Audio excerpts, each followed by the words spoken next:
The Spotlight, shining a light on podcasts and videos that have caught our attention. Hi, and welcome to The Spotlight. My name is Jen Spiker, and today I'll continue highlighting a recent conversation from Vision's weekend program, Real Faith.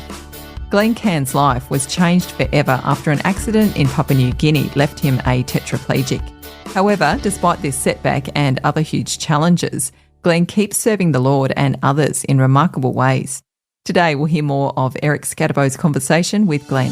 The Spotlight with Jen Spiker. So you're injured, very seriously injured, in this pool of water. How'd you get out of there? I was floating face down in the water, and it was quite cold actually. So I've come up straight away knowing I couldn't move anything, so I knew something really bad was wrong. So I was conscious. I just remember hitting the sand, and I came up, and I was about to drown in a sense. I ran out of the oxygen, so I was about to ingest the water. But fortunately, my friends, they actually thought I was playing a prank on them. Oh. So they were sort of sitting back, watching, and then I think they twigged that something was wrong. So they just turned me over in time, because that would have been pretty fatal, actually. Oh, wow. If I ingested a lot of water in my lungs. So they did all the right things. Weirdly, I just can't explain. Maybe all subconsciously watching movies, medical movies. They knew to wrap a towel around my neck and keep me stable. So they kept me in the water, but the water was quite cold, and I was getting very cold very quickly. So they got a plank of wood and lifted me out. And then they had to radio someone, so someone ran off to get a radio call out, and because everyone knew it was pretty serious. So eventually some medical help arrived?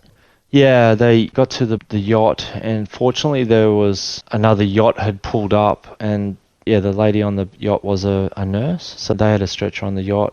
So they brought the stretcher along with them, and they got the radio call out to my father. Another fortunate thing was my father's best friend. He used to manage the helicopter business over there. They stretchered me, long story short, they stretchered me to the shore, which was a pretty big hike. And the helicopter picked me up and got me into the Lay Hospital, where they actually put me in traction in the Lay Hospital. And then, several months recovery? They had to fly me out because of the severity of my injury. It's a funny story, because the room I was put in, the school, we volunteered to paint the hospital as a charity sort of type thing. I ended up in the room that I actually painted. Is that right? The walls. Yeah. Oh, wow. And because buoy, I don't know if anyone who's been up in, they chew buoy a lot, and the lime I think they add to it turns red, and they spit it everywhere. And my mother was quite horrified by the care up there.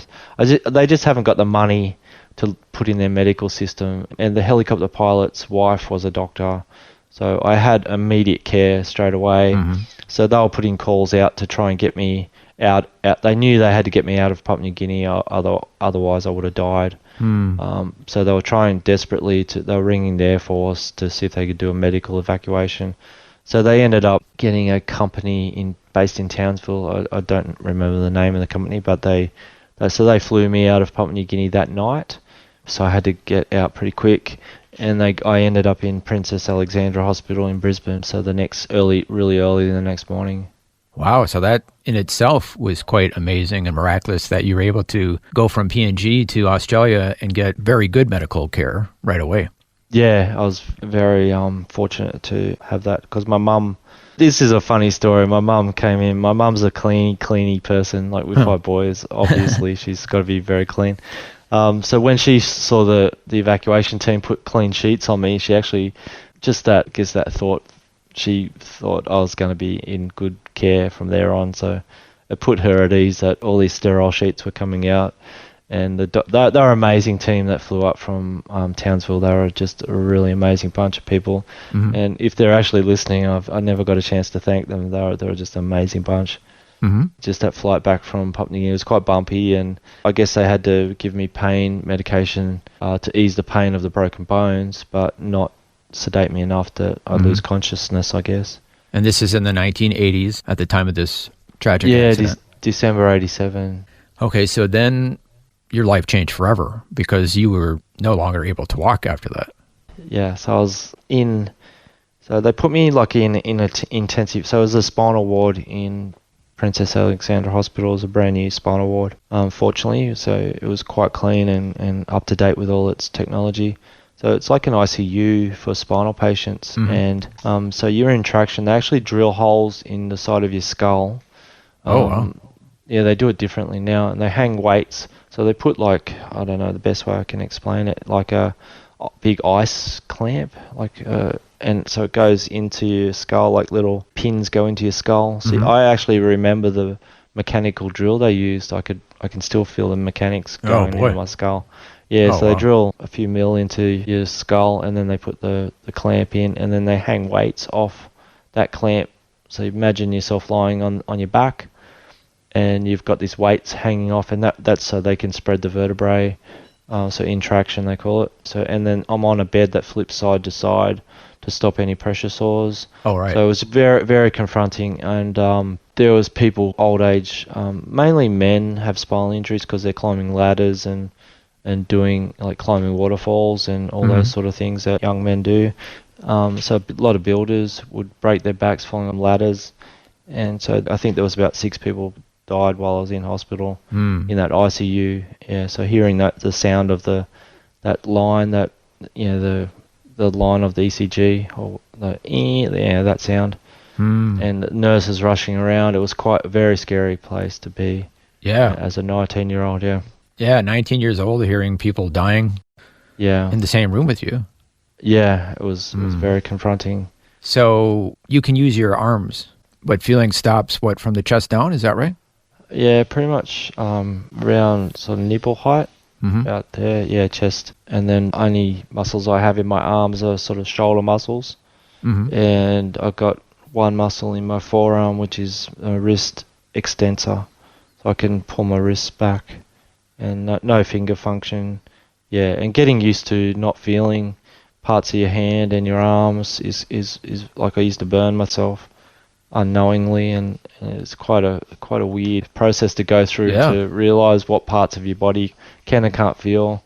Pressure sores are a big issue, so they can, if you get a pressure sore on your bottom, or I know I've had a few in my time, and they can get infected. And, so they're a big thing to try and steer away from. Yeah, so you go from having aspirations to being a sports star in the ideal world to not being able to walk and not having feeling from the chest down. Yeah, it wasn't just the sports as well, though it was a big one, but it was more, I didn't have a career. So if you had a trade or something, like even tradesmen who end up with a spinal injury, they go through a lot of grief because they can't be a builder anymore. Right. So I'm going through the grief of I'm losing all the things that I could do. Yeah, my dreams of being any sort of career, just I had to reset, really. I had to just go, well, what do I do now? And so one night I was on the ward. So they moved me out of the ICU ward where you've got all these nurses running around you, and they moved me out onto the main ward. And it was quite quiet. You don't have all the nurses running around, so even a little bit of spit going down your lung, you can nearly choke on it. So it's quite a very scary time. And it was dark one night, and I'm going through all this grief. So much grief. I've never felt grief like that. The only way I could explain it is like I was falling down a really dark well, and I was just crying out for help. And it was that real salient time where I cried out to God, and I said, well, God, if you're there. And prior to that, I guess before I had my injury, I was actually going back to church and with my mum.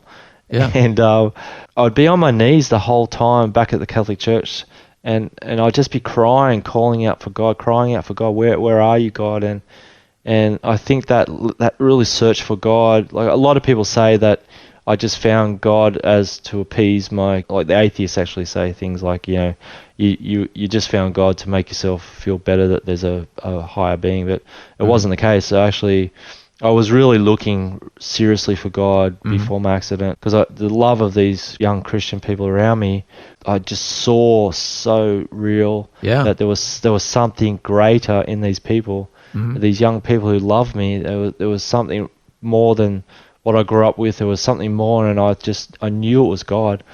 So anyway, my poor old mum probably thought I was on drugs, and thought what was wrong with Glenn. Maybe thought I had a psychological problem.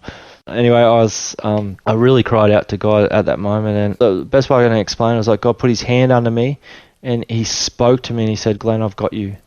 And I just started crying. I just that's when I found Jesus. I just knew there was a God in heaven. I actually felt like jumping out of the bed and running around the wards going, there is a God, and I was so excited, but I sort of opened my eyes because I was crying so bad. So my tears of real tears of grief and despair just turned into tears of joy and happiness. Yeah, I wanted to seriously, like the paralyzed man who got healed on the steps and he jumped for joy. That was me. I wanted to run around and tell everyone there is a God in heaven. Wow. Yeah. I mean, from the outside, there would look like no reason to rejoice. Your body is not what it used to be. It's hurting and it's not working like it used to. But yet, emotionally, you're jumping for joy. Yeah, it was a very depressing place. So once you get up and going, like you're pretty much laying on your back. I was in traction for 3 months. So it was a very horrific time. So I got a lot of joy. God gave me the gift of joy, I guess, or I just had a joy, and people would tell me sad stories and I'd start laughing. It was like a coping mechanism God gave me to cope with the amount of grief that was in that hospital. Yeah. So I'd just laugh, and I'd have to apologize sometimes to the people telling me. I'd say, look, I'm really sorry what's going on, but it's just something God's done in my life to make me cope with what's around me at the moment. And so I just laugh at things, and that carried on my whole life pretty much, right even up to now. I still laugh like I'll fall out of my wheelchair and start laughing. So it's just this gift of joy God's given me to not get anxious about things and realize that he's in control, and I just laugh at how funny maybe that would have looked if someone saw me falling out of my wheelchair. On the Spotlight, we've been listening to part of a conversation between Eric Scatterbo and Glen Cairns on Real Faith. It's inspiring to hear how Glen has maintained a positive outlook despite the challenges he faces. There is more to this conversation, and you can hear it all when you tap the podcast tab in the Free Vision app and search for Real Faith and the 2 episodes titled Glen Cairns. There are plenty more fascinating Real Faith stories to enjoy in the app too. My name is Jen Spiker. Join me next time on The Spotlight as I share another podcast or video that deserves highlighting. For more great podcasts and videos like the one featured today, check out vision.org.au or the Free Vision app.